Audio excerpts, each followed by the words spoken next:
Praise the lord. యేసయ్య గారి జీవిత చరిత్ర గురించి చాలా విషయాలు మనం తెలుసుకుంటూ వచ్చున్నాం. మరి ప్రాణం కంటే ప్రభు సేవ గొప్పది అనేటువంటి విషయంలో యేసయ్య గారు చెప్పనవసరం లేదు. తెల్లవారితే యేసయ్యని గురించి ప్రకటించాలనేటువంటి తపన బ్రదర్ యేసయ్య గారిలో ఉండేది. ఆయన యొక్క జీవన తొలి సంధ్య యేసయ్యతోనే ఆరంభించేటువంటి వారు. నిద్ర లేచింది మొదలు రాత్రి పడుకునే వరకు అనుక్షణం కూడా ఆత్మల రక్షణ పట్ల భారంతో ఆరోగ్యాన్ని సహితం లెక్క చేయకుండా పలు సేవా కార్యక్రమాల్లో చురుగ్గా పాల్గొన్నారు. 2011 ఏప్రిల్ 22న గుడ్ ఫ్రైడే సందర్భంగా సిలువ సందేశాన్ని ప్రకటించడానికి బ్రదర్ యేసయ్య గారు గుంటూరు నుంచి సుదూర ప్రాంతానికి బయలుదేరి అక్కడ వాక్య సందేశం ఇచ్చి తిరిగి రాత్రికి గుంటూరు చేరుకున్నారు. ప్రయాణాలతో బాగా అలసిపోయారు కాబట్టి శరీరం నీరసించి అస్వస్థతకు గురయ్యారంట ఆయన. అటువంటి సమయంలో బాగా అలసిపోయారు. మరి ఆ రోజు నుంచి బ్రదర్ యేసయ్య గారి యొక్క శరీరం కొద్దిగా క్షీణించసాగిందనమాట. బ్రదర్ యేసయ్య గారు అస్వస్థతతో బాధపడుతున్నప్పటికీ కూడా అనారోగ్యాన్ని ఏమాత్రం లెక్క చేయకుండా దేవుని సేవలో చురుగ్గా పాల్గొనేవారు. 2012 సంవత్సరం ఫిబ్రవరి 7వ తేదీ మరి బ్రదర్ యేసయ్య గారి యొక్క ఆరోగ్యం పూర్తిగా క్షీణించింది. అందరూ భయపడ్డారు. ఆ సమయంలో బ్రదర్ యేసయ్య గారు మరణించాడనే పుకార్లు కూడా ప్రపంచ నలుదిశలో కూడా షికారులు చేశాయి. దూర ప్రాంతాల్లో ఉన్నటువంటి లక్షలాది మంది విశ్వాసులు ఫోన్ ద్వారా యేసయ్య గారి యొక్క ఆరోగ్య పరిస్థితుల గురించి తెలుసుకున్నారు. ఆ రోజు మరి క్రైస్తవ సమాజంలో ఎంతో ఉత్కంఠభరితమైనటువంటిది నెలకొంది. ఎవరిని కూడా కదిలించిన యేసయ్య గురించినటువంటి సమాచారమే మాట్లాడుకోవటం కనిపించింది. ఆ మరణపు టంచున ఉన్నటువంటి బ్రదర్ యేసయ్య గారు మరో 6 మాసాల సమయం ఇవ్వవలసిందిగా యేసుక్రీస్తు ప్రభువారిని ప్రార్థించారు. మరి ప్రభు కృప మేరకు కొంచెం కోలుకొని తిరిగి ప్రభు సేవా కార్యక్రమాల్లో చురుగ్గా పాల్గొనడం ప్రారంభించారు. 2012 జూన్ 10వ తేదీ ఆదివారం ఆరాధనలో పాల్గొనడానికి బ్రదర్ యేసయ్య గారు ఉదయాన్నే 5 గంటలకు లేచి బాత్రూమ్కి వెళ్ళి స్నానం చేసి తిరిగి వస్తుండగా కాలు జారిపోయి కింద పడ్డారు. కాలు విరిగిపోయింది. నడవలేనటువంటి పరిస్థితి. విపరీతమైనటువంటి నొప్పితో బాధపడుతున్నప్పటికీ కూడా తన ప్రాణం కంటే ప్రభు సేవ గొప్పది అనేటువంటి భావంతో అలాగే 200 కిలోమీటర్ల ప్రయాణం చేసి అక్కడ సభల్లో పాల్గొని వాక్య సందేశాన్ని ఇచ్చి తిరిగి గుంటూరుకు రాత్రి 7 గంటలకు చేరుకున్నారు. ఈ విధంగా ప్రతిరోజు కూడా తన యొక్క జీవన సంధ్య యేసయ్యతోనే ఆరంభించి తన జీవన మలి సంధ్య యేసుతోనే ముగించేటువంటి వారు. బ్రదర్ యేసయ్య గారు కాలు విరిగినా కానీ తన ఆరోగ్యం క్షీణించిన కానీ ప్రభు సేవా కార్యక్రమాల్లో పాల్గొనడం మాత్రం మానలేదు. 2012 జూలై 20వ తేదీ గోరెంట్లో ఉన్నటువంటి హోసన్న మందిరంలో జరిగిన సంపూర్ణ రాత్రి ఉపవాస ప్రార్థనలో పాల్గొని వాక్య సందేశం ఇచ్చారు. 2012 జూలై 27వ తేదీ చెన్నైలో ఉన్నటువంటి సెయింట్ థామస్ మరి మౌంట్లో హోసన్న మందిర ప్రారంభోత్సవ కార్యక్రమానికి హాజరై మందిరాన్ని ప్రారంభించి మరి అక్కడ కూడా వాక్య సందేశాన్ని అందించారు.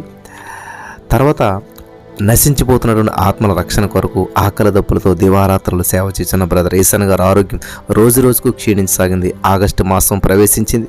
అనారోగ్యం తీవ్రతాయికి చేరుకుందనమాట. 2012 ఫిబ్రవరి 7వ తేదీ తాను మరణ ఛాయలకు దగ్గరవుతున్న సమయంలో 6 నెలల పాటు జీవించేలాగా ప్రభువుని సమయం అడిగినటువంటి దృశ్యం గుర్తొచ్చింది. ప్రభువు ఇచ్చినటువంటి సమయం పూర్తవుతున్నదని చెప్పి తాను మహిమ ప్రవేశం చేసే రోజులు దగ్గరపడుచున్నామని చెప్పి యేసయ్య గారు గ్రహించి సంస్థను గురించినటువంటి విషయాలు పరిచర్యను కొనసాగించిన పద్ధతుల గురించి ముందుగానే సీనియర్ పాస్టర్లకు తెలియజేశారు. అంత మాత్రమే కాకుండా ఆయన సమాధి గురించి ఆయన సూచనలు కూడా ఇచ్చాడు. నేను ప్రభు సన్నిధి చేరిన తర్వాత నా సమాధి ఈ మందిర ఆవరణంలో ఎక్కడా కనిపించకూడదు. సామాన్య మానవ వలె నా శరీరాన్ని సమాధుల తోటలో సమాధి చేయండి. ఎందుకంటే నేను తలంచి నిర్మించిన సంస్థ కాదు, ఈ సంస్థాపకుడు నాయకుడు ప్రభువైన యేసుక్రీస్తు. కావున నేను ఉన్నా లేకపోయినా కొనసాగించేవాడు ఆయనే గనుక నా సమాధి నా గుర్తులు ఈ మందిర ఆవరణంలో ఉండకూడదని చెప్పి ఆయన చెప్పారు. బ్రదర్ యేసయ్య గారు మరి చివరి సందేశం 2012 ఆగస్టు 3వ తేదీ గుంటూరులో జరిగినటువంటి బైబిల్ సెమినార్లో కొలస్సీ పత్రిక 1:28 మీద బ్రదర్ యేసయ్య గారు వాక్య సందేశం ఇచ్చారు. ప్రతి మనిషిని క్రీస్తునందు సంపూర్ణంగా చేసి ఆయన ఎదుట నిలబెట్టవాలనని సమస్త విధములైనటువంటి జ్ఞానంతో మేము ప్రతి మనిషిని బుద్ధి చెబుతూ ప్రతి మనిషిని బోధించుచు ఆయనను ప్రకటించుచున్నాం. పై వాక్యం ఆధారంగా పరిపూర్ణత మీద ఇచ్చినటువంటి సందేశమే యేసయ్య గారి జీవితంలో చివరి సందేశం.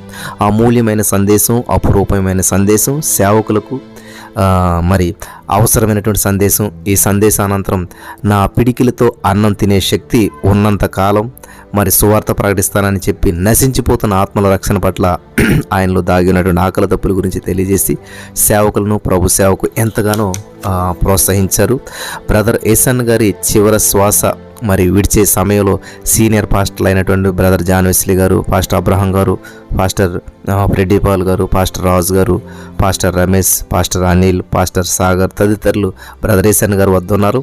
మరి అతడు సేవ చేయి దినములు సంపూర్ణమైనప్పుడు తన ఇంటికి వెళ్ళెను అని లోక సువార్త 1:23లో ఉన్న ప్రకారం 2012 ఫిబ్రవరి 8వ తేదీన 6 నెలలు గడువు అడిగినటువంటి ఏసన్ గారు సరిగ్గా 6 నెలలు పూర్తవగానే ప్రభు సన్నిధికి చేరుకున్నారు. 1967 ఆగస్టు మాసంలో బ్రదర్ ఏసన్ గారి జీవితాన్ని ప్రారంభించి మరి ప్రభు సేవకు సమర్పించుకుని ఇల్లు వదిలి సువార్త సేవకు బయలుదేరారు. 45 సంవత్సరాలు తన సువార్త సేవా జీవితంలో ఎన్నో అవరోధాలు, అవమానాలు, ఆటంకాలు, ప్రమాదాలు, ఆకలి దప్పులు, పస్తులు, ఉపవాసాలు అనుభవించి తన కన్నీటి వర్షంతో ఆత్మల పంటను పండించి లక్షలాది మంది నశించిపోతున్న ఆత్మలను రక్షణ మార్గంలో నడిపించిన సువార్త వీరుడిగా చరిత్రకి ఎక్కాడు. 1967 ఆగస్టు మొదటి వారంలో ప్రారంభమైనటువంటి సేవా జీవితం 2012 ఆగస్టు 8న మరి మంచి పోరాడి తన పరుగునైనా కడముట్టించాడు.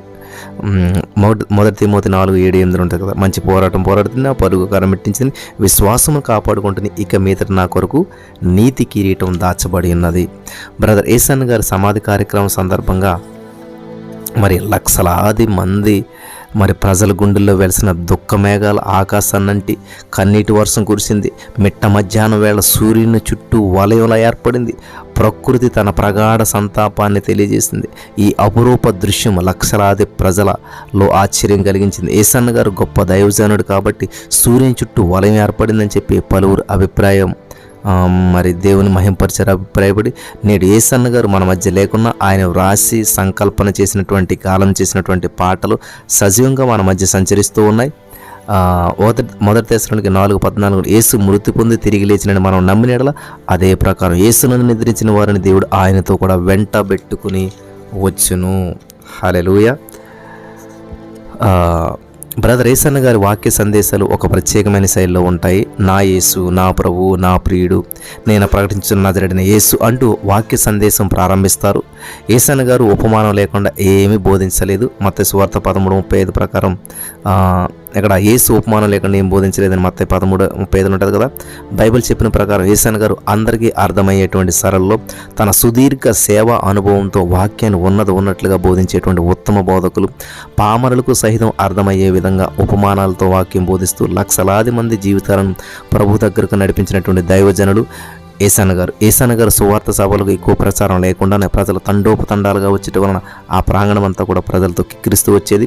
వారికి వినుటకు శక్తి కలిగిన కొలది ఇలాంటి అనేకమైనటువంటి ఉపమానాలను చెప్పి ఆయన వారికి వాక్యం బోధించను. ఉపమానం లేక వారికి ఏమీ బోధించలేదు, కానీ ఒంటరిగా ఉన్నప్పుడు తన శిష్యులకు అన్నిటిని విశదపరిచిన. మార్కు 5:33-34. కాబట్టి ఏసన్న గారు సువార్త సభలకు ప్రజలు ముందుగానే వచ్చి స్థలాన్ని ఆక్రమించుకుంటారంటే ఏసన్న గారు వాక్య సందేశాల మీద మరి ప్రజలలో ఎంత క్రేజ్ ఉన్నదనేటువంటి విషయం మనకు అర్థమవుతుంది. సత్య సువార్తే తన ఆయుధంగా, సువార్త ప్రచారమే తన జీవితాశయంగా నశించిపోతున్న ఆత్మల రక్షణ కొరకు ఆకలి దప్పులతో సేవ చేసినటువంటి సేవా తత్పరులు మరి గుడారాల పండుగలకు వేస్తున్నటువంటి పోస్టర్లో ముఖ్య ప్రసంగికులు పరిశుద్ధాత్మ దేవుడని ప్రచురించడంలో ఏసన్న గారి ఆత్మాభిషేకంతో బోధిస్తున్నాడు అనటంలో అతిశయోక్తి ఏమీ లేదు. యవ్వన దశలోనే ఈ లోక ఆశలకు స్వస్తి చెప్పి వివాహం చేసుకోకుండా సువార్త సేవలో ఎన్నో అవమానాలు, శ్రమలు, ఇబ్బందులు ఎదురైనా కానీ వెనుతిరగగా ఏసయ్య కాడి మోసిన విశ్వాస వీరుడు. చివరి గడియల్లో కూడా ఆరోగ్యం సహితం లెక్క చేయకుండా సేవకుల యొక్క సెమినార్లో పరిపూర్ణత గురించి బోధించి ప్రతి ఒక్క సేవకుడు ప్రతి మనిషిని పరిపూర్ణుడిగా చేసి యేసయ్య ఎదుట నిలబెట్టాలని సేవకులకు పిలుపునిచ్చినటువంటి దైవజనుడు. అంత మాత్రమే కాకుండా నా పిడిగలతో అన్నం తినే శక్తి ఉన్నంత వరకు సువార్త ప్రకటిస్తానని చాటి చెప్పిన ప్రభు సేవకులు ఏసన్న గారు. సంఘాలలో సువార్త సభల్లో ఉపవాస ప్రార్థనలోనే కాకుండా టీవీ ద్వారా, పత్రికల ద్వారా, క్యాసెట్ల ద్వారా తన సందేశాలను ప్రపంచానికి అందించినటువంటి సువార్త సమరయోధుడు.